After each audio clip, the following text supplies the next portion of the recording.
J'apprends à vivre. Mais j'apprends à l'étime le week-end. Dans ce nouvel épisode de la série J'apprends à vie, moi Blanca Miranda, je me rends sur Nice dans le quartier de Libération, au 12 rue Édouard Dalmas. Et oui, vous connaissez déjà le bel établissement de Maman Bulla. Ainsi que notre chère Julie. Bonjour Blanca. Bonjour Julie.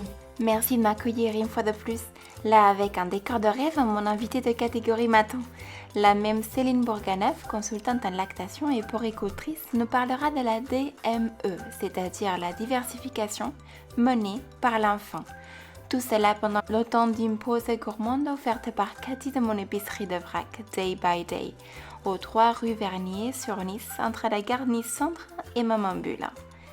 Un accueil personnalisé et bienveillant nous invite à découvrir une belle gamme de 100% vrac. Des produits salés et sucrés, d'hygiène et de droguerie, vendus sans emballage superflu et en quantité à la demande. Même des produits locaux comme ceux de Collectif Mouche Cousue. Pour aller ensemble dans la thématique de la diversification infantile, en concret la DME, notre pause est constituée de mangue naturelle séchée, le snack préféré de ma fille d'ailleurs, d'un mélange de pêche et abricot et de la pomme séchée, des flakes de maïs et sarrasin, et oui, le plus gros le mieux pour pouvoir l'attraper facilement, ainsi que des sablés apéritifs au Cantal et au Comté. Parfois, nous avons la tendance de proposer un goûter sucré, mais qu'y a-t-il de mal au goûter salé ?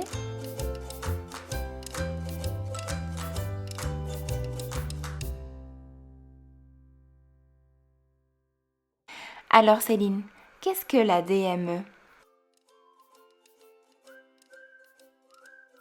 La DME, ça veut dire diversification menée par l'enfant. C'est une méthode qui permet à l'enfant d'être acteur de son alimentation.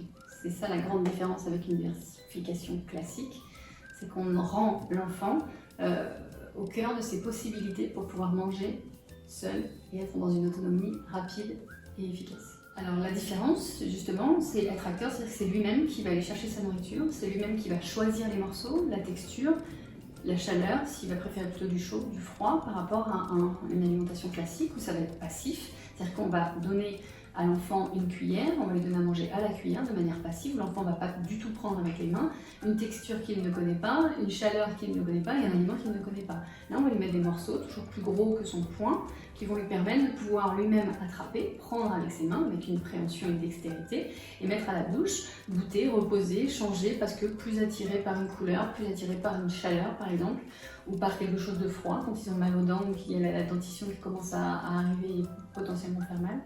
C'est ça qu'on va pouvoir mettre en place et qu'on va rendre l'enfant au cœur de ses possibilités et le rendre acteur de son alimentation.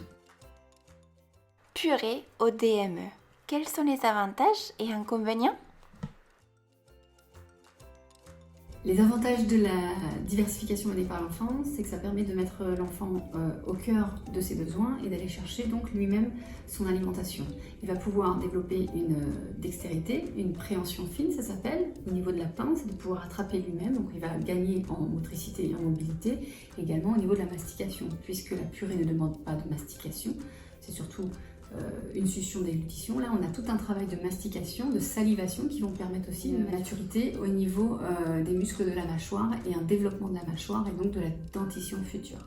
On peut proposer des morceaux à la fois sucrés, à la fois salés. On peut même faire les deux en même temps. L'enfant est tout à fait en capacité de pouvoir faire la différence. Il n'y a pas à commencer non plus d'abord par du sucré ou du salé. On va surtout chercher le côté plaisir, le côté ludique pour l'enfant et on va surtout essayer de trouver ce qu'il aime pour pouvoir lui permettre de goûter secondairement des nouvelles choses et de toujours avoir une base de ce qu'il aime dans son assiette pour pouvoir choisir son aliment et découvrir avec plaisir la nutrition. La diversification menée par l'enfant permet également à l'enfant de découvrir le produit brut, naturel, j'ai envie de dire, et de découvrir les saveurs et les vitamines naturelles du fruit ou du légume. On va pouvoir l'utiliser cru ou cuit et permettre à l'enfant de pouvoir découvrir les aliments tels qu'ils sont dans la nature, contrairement aux produits industriels ou aux produits déjà tout préparés où on va avoir une perte de saveur, une perte de vitamines et de nutriments pour l'enfant.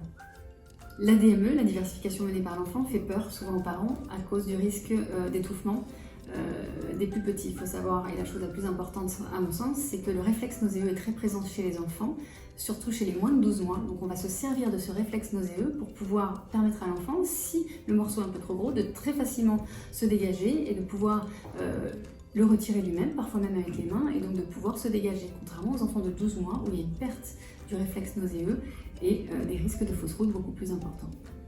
On peut faire à la fois la diversification menée par l'enfant et on peut faire aussi une diversification dite classique, passive. L'enfant est tout à fait en capacité de pouvoir s'adapter à l'un et à l'autre, puisque l'enfant boit soit le lait maternel au sein, soit un lait de préparation au biberon. Il est donc habitué à des textures lisses et il peut très bien manger une compote de pommes, par exemple, avec un morceau de pomme à côté pour avoir ce côté dextérité, diversification menée par l'enfant active et en même temps le plaisir de goûter quelque chose de plus lisse et de plus onctueux fabriqué maison potentiellement. À quel âge pouvons-nous proposer à notre bébé la DME?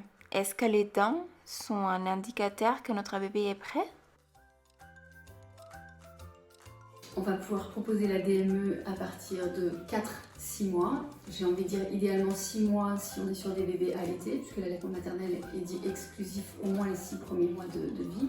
En revanche, il y a certains bébés, d'un point de vue moteur, qui sont prêts avant, et donc on n'attendra pas forcément les 6 mois du bébé pour pouvoir lui proposer des aliments autres que le lait maternel ou le lait de préparation. On va pour ça pas forcément avoir à attendre au niveau des dents, parce qu'on va commencer même si les dents sont pas là. Il y a des bébés qui naissent avec des dents, et il y a aussi des bébés qui vont avoir des premières dents plutôt vers 8-9 mois. Par contre, on va faire attention à sa dextérité. Quand l'enfant est capable de prendre un objet, de le passer d'une main à l'autre, par exemple, ça va nous indiquer déjà un processus de maturité et de dextérité suffisante pour pouvoir digérer et introduire d'autres aliments que le lait maternel.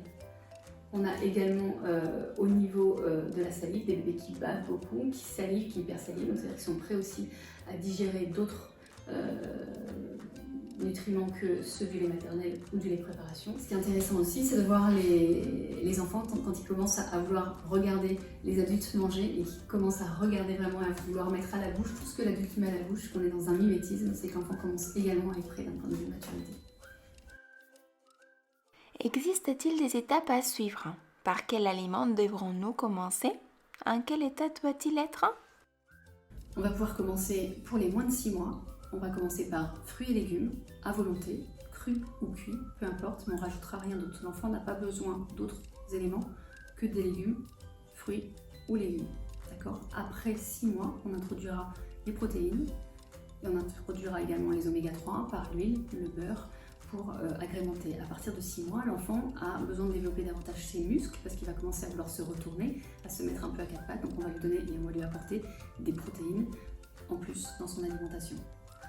La grande étape aussi importante à mon sens, c'est les 2 fenêtres d'introduction des allergies qui sont le gluten entre 4 et 6 mois et l'arachide entre 6 et 8 mois.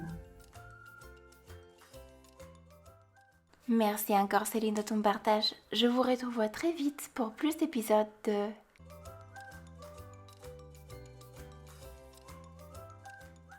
Japon, oui.